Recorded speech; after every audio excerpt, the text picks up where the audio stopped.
வேண்டும். ஆகட்டும் அம்மா. இந்த கற்பனை வெளிச்சமான அற்புத சபையிலே வந்தவள் யாருன்னு தெரியுதாப்பா?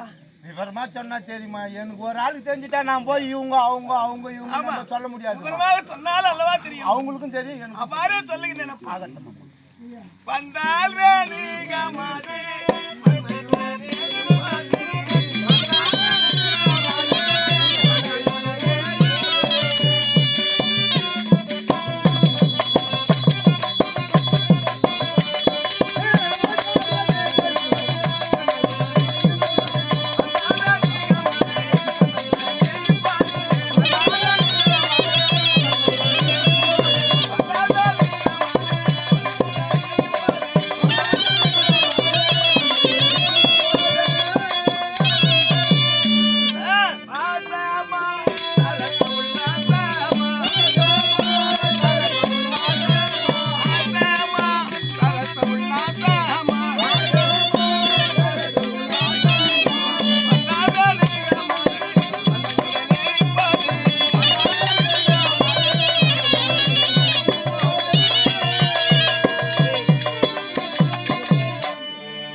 கன்னியாகுப்பம் ஆண்டு வரக்கூடிய ஜபதகிரி முனிவருடைய மனைவி கற்பிலும் பொற்பிலும் சிறந்தவராக 4 பிள்ளைகளை பெற்று 4 பிள்ளைகளை பெற்று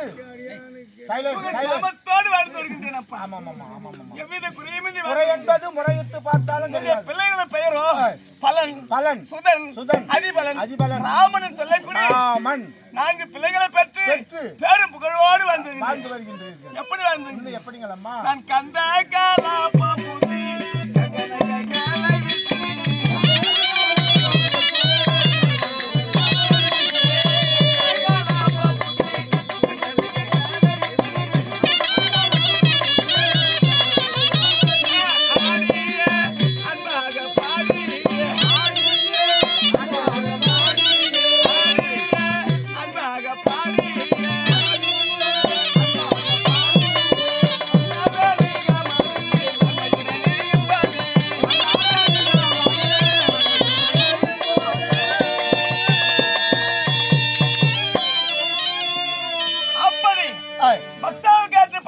பதிவிரதையாகவும் கணவனே கண்கண்ட தெய்வமாகவும் என்னை கொண்டு வாழ்ந்து வருகின்றேன்.